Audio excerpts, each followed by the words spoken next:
Todo dia, na reza, quando terminamos a reza da manhã, da tarde, da noite, recitamos uma Mishnah, um parágrafo que diz o seguinte: Rabbi Hanania ben Akashia Omer, Rabbi Hanania, filho de Akashia, disse: Deus quis aumentar os méritos do povo judeu e por isso ele deu muitas mitzvot, muitos preceitos, muita coisa para fazer. Por quê?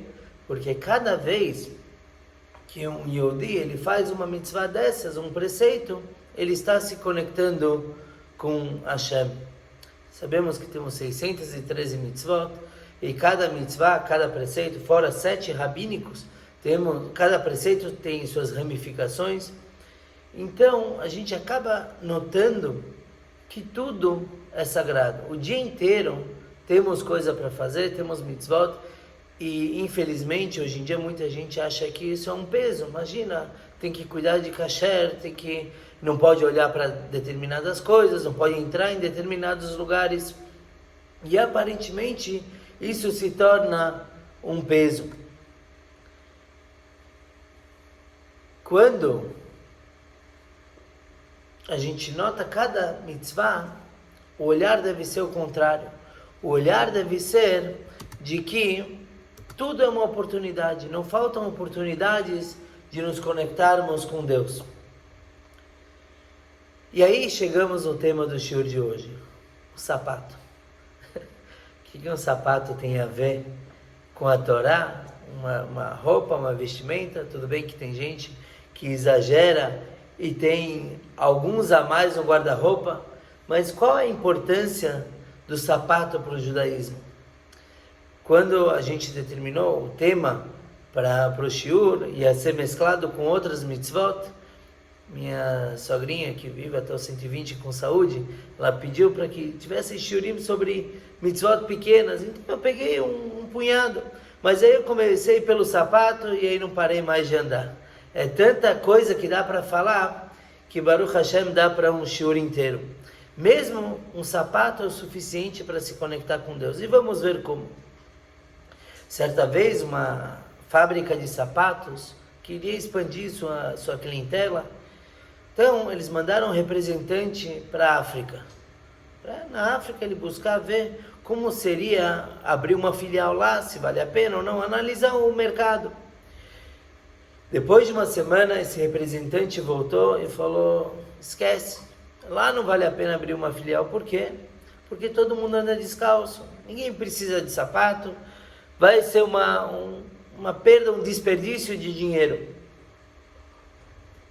Mas o CEO, o dono da fábrica, ficou curioso, vamos tentar de novo, e ele mandou outro representante. Esse cara que foi, era um cara muito mais positivo. Ele passou uma semana na África, e ele voltou e falou para o dono: vamos lá, temos que correr para a África, abrir logo nossa filial, a primeira, temos que ser rápidos. Aí o dono da fábrica não entendeu, ele falou: como assim? O primeiro falou que não vale a pena, você está falando que a gente não pode perder um segundo, por quê? Ele falou: por quê? Porque lá ninguém tem sapatos. Lá, com certeza as pessoas vão comprar porque não tem outro. A gente vê que o sapato no judaísmo é tão importante que a Halachá determina que uma pessoa deve até mesmo vender sua casa para comprar sapatos. Se Deus nos livre, ele não tem sapato, não tem que anda descalço, ele tem que vender tudo para comprar um sapato. E por que isso?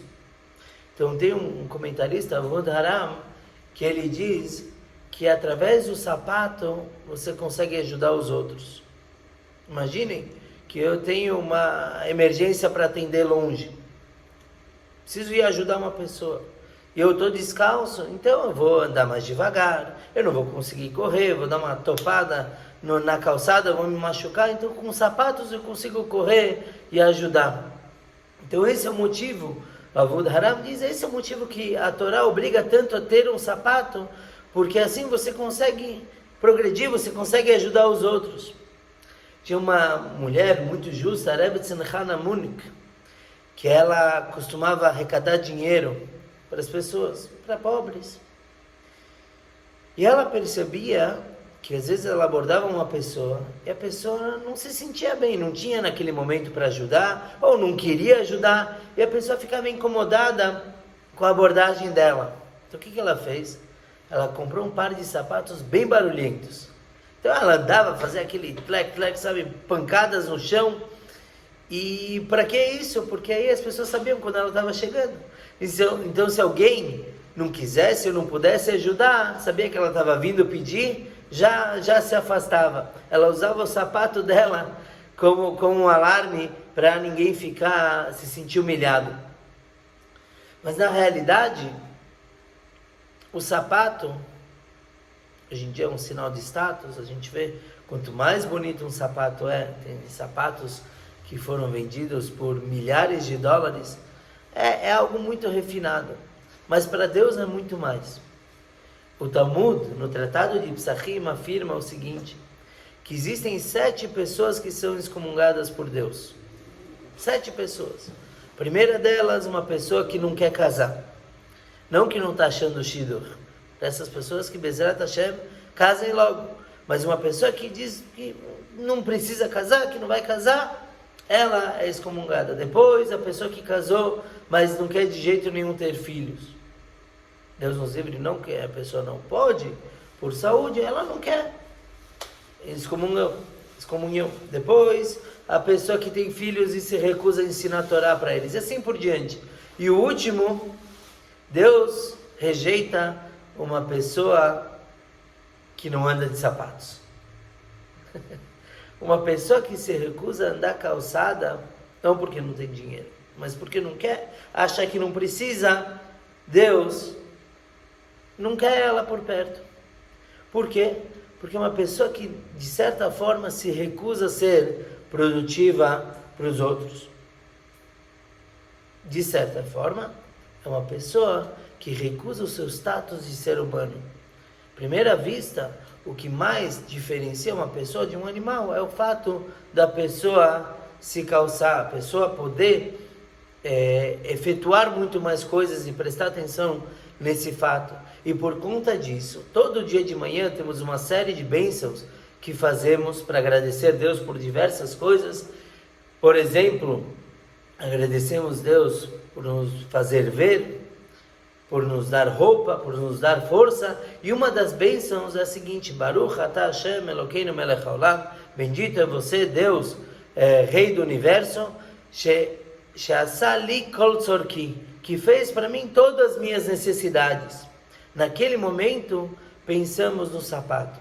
Antigamente, hoje em dia a gente faz todas as bênçãos juntas, uns fazem em casa, antes de comer, outros fazem na sinagoga, mas antigamente se fazia cada bênção conforme iam acontecendo as coisas. Então a pessoa se levantava da cama, fazia a bênção de Matir Asurim, que Deus liberta prisioneiros. Qual é a relação entre prisioneiro e a cama? Quem tem dificuldade para acordar sabe muito bem. A gente fica preso na cama, não quer levantar, o travesseiro puxa a cabeça, não tem jeito. Então nós abençoamos quando conseguimos sair da cama, que Deus liberta os prisioneiros. Quando vestimos a roupa, Malbish Arumim, a bênção da roupa. E quando a pessoa calça o sapato, faz a brachá she'asali kol tzorki, que me fez todas as minhas necessidades. E por isso que no dia de Yom Kippur e de Tisha B'Av, 2 jejuns que temos no calendário, não podemos usar sapatos de couro e, portanto, não fazemos essa bênção. Peraí, mas a bênção não fala de sapato. Eu agradeço a Deus que me deu sapatos. Não, eu agradeço a Deus que me deu tudo. Kol tzorki, tudo que eu preciso. Sim, tudo que você precisa começa pelo sapato. Quando a pessoa está calçada, ela se sente bem para levantar e fazer o que ela precisa fazer durante o dia. E por conta disso, a pessoa deve ter os seus sapatos. Quer ser um mensch? Quer ser uma pessoa completa? Sapatos no pé. O primeiro sapato mencionado na Torá, na verdade é o não sapato, é quando Abraham, nosso patriarca, ele lutou contra os exércitos, 4 reis que estavam dominando o lugar, e aí quando ele venceu a guerra, o rei de Sdom falou, pega tudo, menos as pessoas você deixa comigo, pega todo o resto, despojos de guerra. E o Avraham, ele se recusa, porque ele disse, se eu pegar qualquer coisa, você vai falar que foi você que me enriqueceu. E quem me enriqueceu foi Deus. E naquele momento ele diz, eu não vou pegar nem de um fio até uma tira de sapato. Sapatos antigamente eram amarrados com tiras em volta do pé. E o Avraham, ele se recusa a pegar até mesmo uma tira de sapato. Por conta dessa expressão, o fio e a tira de sapato, nós ganhamos a mitzvah de tzitzit, que são fios, e a mitzvah do tefilim, que a gente amarra com uma tira de couro, que é relativo à tira do sapato. Então imaginem o mérito que temos do Avraham ter se recusado até mesmo a ter uma tira de sapato. Temos a grande mitzvah do tefilim. Depois, mais para frente, vemos outras situações com sapatos. Por exemplo, e isso pouca gente sabe, que quando os irmãos de José venderam ele, os irmãos de Yosef venderam ele, ele foi parar no Egito. Os irmãos tinham dinheiro na mão, 20 moedas. O que eles vão fazer com esse dinheiro? Foram comprar sapatos. No Yom Kippur, no dia do perdão, nós pedimos perdão por esse pecado também. Por isso não usamos sapatos, já que o pecado resultou na compra de sapatos. No Yom Kippur não usamos sapatos. Bonita explicação. Agora a pergunta é, só por causa disso? Por conta da venda do Yosef, não vamos usar sapato no Yom Kippur?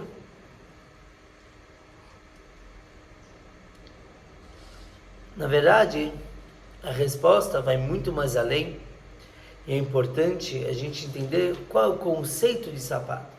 Vimos que é importante que a Halachá obriga a ter sapatos. É importante vender tudo para ter sapatos, para poder concretizar. Mas vamos um pouquinho mais a fundo no nosso guarda-roupa, nos nossos sapatos, para entender o que eles realmente representam no judaísmo. Em primeiro lugar, o livro de Tamei Aminhagim, ele traz os motivos, os costumes. Ele diz por que uma pessoa não pode andar descalça. É pelo seguinte, quando Adão pecou, ele comeu o fruto que ele não deveria, consta na Torá que tudo foi amaldiçoado por causa dele. O Adão foi amaldiçoado representando os homens, a Havá, Eva, as mulheres, a cobra foi amaldiçoada e a terra também foi amaldiçoada, dizendo que cresceria, junto com fartura, com frutos, cresceriam espinhos. A terra foi amaldiçoada. Então, não condiz ao homem andar descalço na terra, porque ele quebrou essa relação. Esse bem-estar que havia antes entre homem e terra foi quebrado pelo pecado de Adão. Então agora ele tem que usar uma separação, um sapato, para separar ele da terra. Inclusive, em lugares sagrados, onde a terra não foi amaldiçoada, nesses locais é proibido usar sapato. No templo sagrado de Jerusalém, os Kohanim, os sacerdotes, não usavam sapatos, era proibido. Por quê? Uma vez que lá a terra não foi amaldiçoada, que é uma terra especial, então não condiz o homem andar calçado e separado dessa terra. Também os sacerdotes, os Kohanim, eles devem tirar os seus sapatos na sinagoga quando eles abençoam o povo, porque naquele local também é sagrado. Já que a sinagoga tem o piso sagrado, então o Kohen tira o seu sapato quando ele faz Birkat Kohanim, quando ele abençoa. Então, se é assim, por que a gente não reza na sinagoga sem sapatos? É porque hoje em dia existe uma convenção mundial de que o sapato é respeito. Não é respeitoso a pessoa andar descalça. Então, na reza também andamos calçados, mas realmente, antigamente haviam lugares que se rezava sem sapatos, especialmente os Sfaradim. Interessante notar que tem uma outra religião que também tirou sapatos para rezar, nossos primos, Os árabes também tiram sapatos na hora da sua reza, porque existe esse conceito de não se separar da terra num local sagrado. Entre parênteses, tem um outro motivo por que um cohen, um sacerdote, deve tirar os sapatos na hora de abençoar, é porque é um cuidado especial que se tem com os kohanim. Por quê? Porque antigamente só se usavam sapatos de atar, de amarrar. Hoje em dia a gente tem esses sem amarrar, mais rapidinhos, mas os kohanim, antigamente todo mundo usava amarrando. E o kohen, se ele estivesse calçado e ele ia abençoar o povo, e ele visse que estava desatado, ele poderia se abaixar para amarrar o sapato. E na hora que todo mundo está abençoando o povo, então todo mundo ia ver que todos os kohanim, eles estão em pé e um está abaixado. Imediatamente todo mundo ia pensar que aquele Cohen não é apto para abençoar. Ele tem alguma falha na sua linhagem, ele é filho de uma divorciada, por exemplo, que um Cohen não deve casar com uma divorciada. Então, poderiam invalidar aquele Cohen por conta do sapato. Então, os sábios decidiram, sabe o quê? Fica sem sapato e acabou, não corre riscos, não tem problema nenhum. Mas essa é uma explicação secundária. Nós dissemos, então, que o motivo de usarmos sapato é porque a terra é amaldiçoada por causa do homem, e em locais sagrados nós ficamos sem sapato. Isso encontramos na Torá, quando Moshe Rabbeinu, Moisés, ele viu a sarça ardente, aquele arbusto pegando fogo e não se consumindo, e aí ele escutou uma ordem de Deus, ele tentou se aproximar para ver que visão estranha é essa, e aí naquele exato momento ele escuta a ordem de Deus: tire os sapatos. A terra que você está, no Monte Sinai, é uma terra sagrada, tire seus sapatos. Como explicamos antes, que em locais sagrados não se usam sapatos. Sapatos a gente precisa explicar isso. Por que tem que tirar quando é sagrado? Não só para separar da terra um local onde não é amaldiçoado, mas tem uma explicação ainda mais profunda. O sapato, ele mostra o status do ser humano. Ele mostra que o ser humano é dono do lugar. De certa forma, ele está acima. Tem toda uma explicação que o sapato originalmente era feito de couro, então o homem usando o couro, ele mostra que ele está acima do mundo animal, que por sua vez está acima do vegetal, que está acima do mineral. Então o homem usando sapatos de couro, ele mostra sua soberania sobre o resto do mundo. Sapatos são relacionados à carreira do homem, por isso a gente tem aqui a expressão de pendurar chuteiras, certo? Quando a pessoa acaba sua carreira, ele pendura, quer dizer, o sapato mostra que o homem é importante, ele está acima.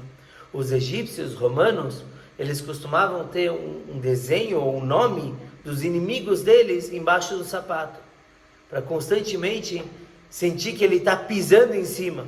E aí estão me olhando feio aqui, mas isso está na Torá também.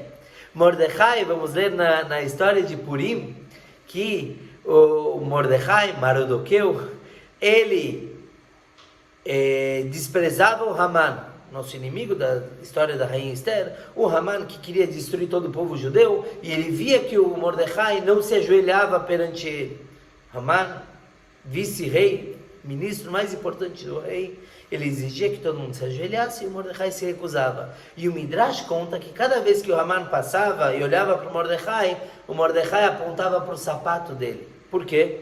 Qual é a relação entre o sapato de Mordecai e o Haman? Isso é uma história para um outro shiur, mas vou dar spoiler. O Haman era escravo do Mordecai por conta de uma transação feita no meio do deserto. O Mordecai proveu o Haman de comida, e onde eles iam escrever o contrato de entrega do Haman como escravo de Mordecai? No sapato de Mordecai. Eles não tinham papel no meio do deserto. Então Mordecai assinou, e o Haman assinou no sapato de Mordecai, que ele era escravo. O Haman era escravo do Mordecai. Então aqui a gente vê como o sapato, sabia? Aqui a gente vê que o sapato mostra a soberania de uma pessoa. E também, por isso que em determinados momentos nós tiramos sapato. Deus nos livre, mas existem épocas, períodos, que nós tiramos sapato. Quando a pessoa está de luto, na semana de luto, o enlutado não deve usar sapatos, porque ele está lá embaixo. Ele não se sente lá no topo, eu sou o dono. Tem uma outra lei muito interessante no judaísmo, que é Chalitza. O que acontece? No judaísmo, se uma mulher perde o seu marido, o marido faleceu, e ela não tinha filhos, ela deve casar com seu cunhado, o irmão do marido. Ele tem a obrigação de casar com ela, para quê? Para eternizar o nome do falecido. Ter filhos em nome do falecido. E o que acontece se o cunhado não quer casar com ela? Sabe, aquele cunhado, de jeito nenhum, não quero ver essa mulher. Eu até falei para o meu irmão não casar com ela. Imagina agora, vão me fazer casar com ela. Ou hoje em dia, que um homem não deve ter duas mulheres. Então o que se faz? Se levava o casal, os cunhados para o tribunal, e a mulher retirava o sapato do seu cunhado, cuspia do lado dele e falava: é isso que se faz com a pessoa que não quer eternizar o nome do seu irmão. Qual é o significado disso? Então, de certa forma, a mulher tira o sapato do cunhado, demonstrando que ele não é gente. Ele está ignorando a memória do seu irmão falecido. Ele não é dono das suas próprias emoções. Por quê? Porque mesmo que ele não goste dela, ou ele não tenha interesse em casar com ela, ele deveria pela lei, para justamente em memória do seu irmão, etc.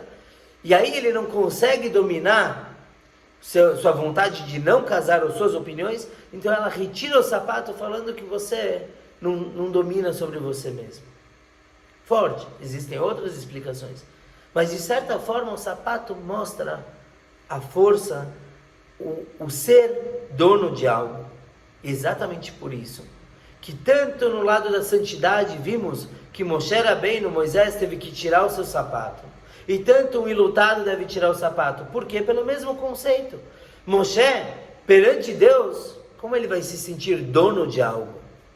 Num lugar sagrado, onde você percebe a presença divina, como era no templo de Jerusalém, como o coelho vai usar sapatos? Como qualquer um poderia entrar com sapatos lá? Inclusive, Alexandre, o Grande, quando ele foi visitar o templo, as pessoas estavam pensando como falar para o rei tirar os sapatos. Afinal de contas, Alexandre era o imperador do mundo todo. E ele não podia entrar no templo calçando sapatos. Então, um sábio espertinho falou: olha, querido rei, essas pedras escorregam muito, por isso que a gente não usa sapato, para dar mais atrito, um atrito melhor. E o rei tirou seus sapatos. Então, no templo sagrado, como um homem vai mostrar que ele é alguém perante Deus? Como Moshe Rabbeinu, Moisés, podia mostrar soberania perante Deus? E como um enlutado vai se sentir soberano se ele está de luto? Ele se sente para baixo. Então aqui a gente vê que dos dois lados, tanto da santidade como na tristeza, existe o conceito de retirar sapatos. Porque naqueles momentos não somos donos de nada. Em outros momentos, aí sim, temos que usar sapato, como mencionamos já a lei, porque isso dá confiança para a gente, a confiança necessária para enfrentar o dia a dia. O Rebbe de Lubavitch, nosso Rebbe, ele dá uma outra interpretação também, mencionada várias vezes, que o sapato também representa outra coisa. É a separação do homem e a matéria. O mundo, Gashmi, Geshem, quer dizer algo físico, ele representa tudo que a pessoa vai para baixo e se investe no seu materialismo. Usar sapatos representa exatamente essa separação de que o homem não precisa estar tão investido na materialidade. Se bem que tem uns sapatos tão caros e chiques que são mais materiais do que tudo isso. Mas representa então aquela fina camada, lembrando o homem que ele não deve, naquele local, no seu trabalho ou nos prazeres, se investir tanto. Por isso que no templo, sim, não se usa sapatos. porque no templo sagrado sim devemos nos investir completamente no local que estamos, que é a santidade. Na prática, então, para a gente sair com o que fazer desse shiur, que todo mundo usa sapato aqui, eu sei, eu imagino pelo menos. Então, vamos sair com uma lei relacionada a sapatos. Primeiro, já me perguntaram algumas vezes o que fazer com sapatos de mortos. Deus nos livre, falece uma pessoa, ele tinha toda uma coleção de 50 pares de sapatos. O que deve fazer com isso? Então, tem alguns que costumam jogar fora, desprezar todos, não apenas jogar fora, mas cortar para invalidar todos. O costume nosso é que só devemos desprezar o sapato que o morto estava usando no momento que ele faleceu. Então, Deus nos livre, a pessoa não estava no hospital, mas estava andando na rua e ele faleceu. Os sapatos que ele estava usando naquele momento devem ser desprezados. Os outros podem ser doados, não tem problema nenhum. Pelo contrário, Baal Tashkit é um desperdício jogar fora aqueles sapatos. Mencionando já de morto e sapatos, tem um conceito interessante, que se a pessoa sonha com um morto, um falecido, perdão, é um bom sinal. Mas se esse falecido está vindo pegar sapatos no sonho, isso não é bom sinal.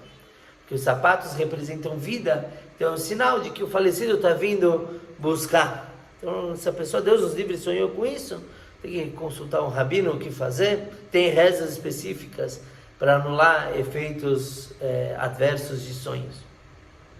Agora, tem uma alahá muito interessante. Mencionamos no começo do shiur que Deus deu um monte de mitzvot para a gente se conectar com Ele o tempo todo. Usar sapatos é se conectar com Deus. Mas tem uma mitzvah, um preceito pequeno, muito pequeno, e que cada vez que fazemos isso, estamos nos conectando com Deus. E o Shulchan Aruch, o Código de Leis Judaicas, logo no seu início, ele diz que uma pessoa, ao calçar os sapatos, deve proceder da seguinte forma: ele coloca o sapato direito, depois coloca o esquerdo, aí ele amarra o esquerdo e depois amarra o direito. De novo, colocamos o direito, depois o esquerdo, amarramos o esquerdo e depois o direito. Parece aula de ginástica. Por que isso?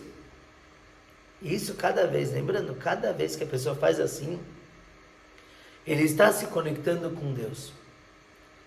Então existe uma explicação interessante de que, primeiro, tudo que tem a ver com a severidade tem a ver com a esquerda. Os canhotos é o contrário, mas de certa forma, tudo que é bondade, dar, é com a direita, por isso colocamos tzedakah com a direita, seguramos utensílios de santidade com a direita, fazemos o kiddush com a direita, acendemos as velas de Shabbat com a direita, tudo com a direita. O que é gvurá, severidade, receber, é com a esquerda. E por isso amarrar, pela Kabbalah, o amarrar tem a ver com a severidade, certo? Tudo que eu amarro é que eu estou segurando para mim, não estou dando. Então amarrar tem a ver com a esquerda. E por isso que amarramos o tefilim no braço esquerdo, porque tem a ver com amarrar. Por que amarramos o sapato esquerdo primeiro? E honra o tefilim, que também é amarrado com a esquerda. Inclusive, para quem vai analisar um pouquinho, vai ver que a mitzvah do tefilim é com a direita, porque a mitzvah é amarrar o tefilim, e a gente amarra com o braço direito, no braço esquerdo. Certo? Então essa ideia de amarrar é no esquerdo, e por isso que colocamos direito, depois esquerdo, mas amarramos primeiro esquerdo. Quando vamos tirar os sapatos, fazemos o contrário, desamarramos o direito, depois desamarramos o esquerdo, tiramos o sapato esquerdo e depois o direito. Isso é uma mitzvah. A forma de tirar também é por respeito ao pé direito. Como sempre honramos a direita, então conforme eu tiro o primeiro esquerdo, o pé direito está calçado por mais tempo. Isso é um respeito. Uma história muito bonitinha, para terminar, de um soldado de Israel, Tomer. Ele foi convocado para o exército. E ele ficou muito preocupado, porque, sabe, acontecem coisas ruins no exército, mesmo no exército de Israel. acidentes, etc. Ele ficou com muito medo. Então ele foi falar com o rabino. Poxa, rabino, estou preocupado. O rabino deu uma brachá para ele, que tudo dê certo, que ele nunca passe por perigo nenhum. Mas tem um porém. Para uma bênção acontecer mesmo, a pessoa deve assumir uma halatat tová, uma boa decisão, o que ele vai melhorar para receber essa bênção. Eles não sabiam o que fazer, o rapaz não era religioso, talvez fazer uma coisa ali, aqui, ali, mas ele tinha que assumir uma coisa nova. Então o rabino abriu o livro de Halachot e mostrou, está aqui, faz isso aqui. Quando você for calçar o sapato, coloque o direito, depois o esquerdo, amarre o esquerdo, depois o direito. O fato de você assumir essa mitzvah vai te garantir o sucesso no exército. Tá bom? O jovem aceitou,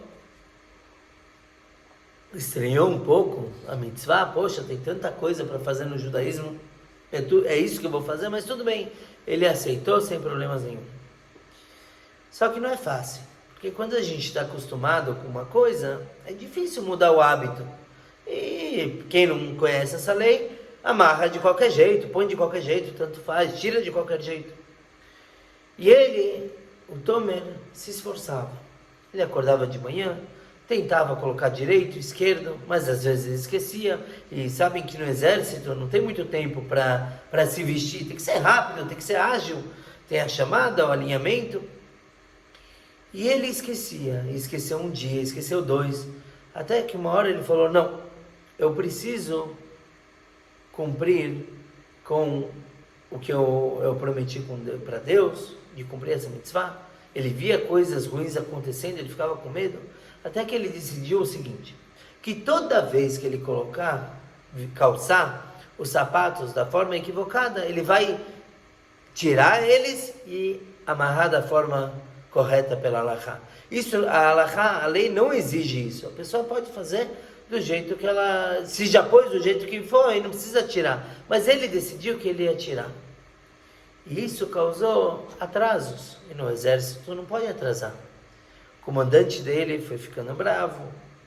Que isso, ele até tentou explicar que ele tem que amarrar da forma certa. E ele colocava de volta e se embananava. Até que chegou um dia que ele calçou errado, foi para o alinhamento, eles estavam se preparando para ir num treinamento, um ataque com helicópteros, não lembro o detalhe exato, mas enquanto ele estava no alinhamento, ele percebeu que ele pôs errado, ele tinha que sair dali para pôr direito.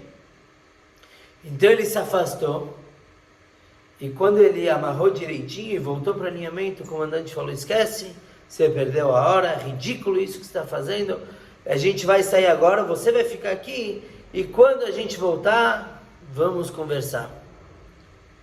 E nunca aconteceu a conversa. Por quê?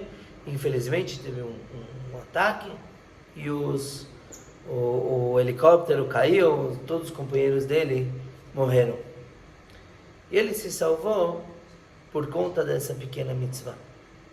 Só lembrando no outro shiur, eu falei, não é que os outros morreram por não cumprir essa mitzvah, mas essa mitzvah salvou a vida dele. Não existe mitzvah pequena. Às vezes a gente pensa, poxa, eu tenho tanta coisa que eu preciso melhorar, tefilim todo dia, Shabbat, o meu Pesach tem que ser melhor, eu vou me preocupar com uma mitzvah da ordem de amarrar? A gente vê que sim é importante. Como mencionamos, Rabbi Hanania ben Akasha Omer, Rabbi Hanania falou, Deus deu um monte de mitzvot, por quê? Porque são mais oportunidades de cumprir e se conectar mais com Deus.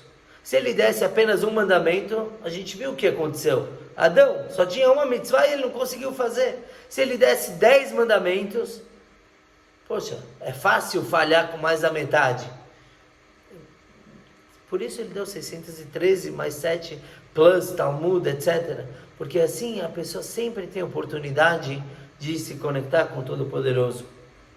Que assim seja, que possamos realmente aprimorar as nossas mitzvot, aprimorar nossa conexão com o Todo-Poderoso, buscar sempre fazer um pouquinho mais, lembrando a partir de hoje à noite a forma de tirar os sapatos e coloca a direita, depois esquerda, amarra a esquerda, depois direita. Para tirar, desamarra a direita, depois a esquerda, tira o direito e depois tira o esquerdo e depois o direito. Viu? É fácil em banana. Escolha a todos que participaram.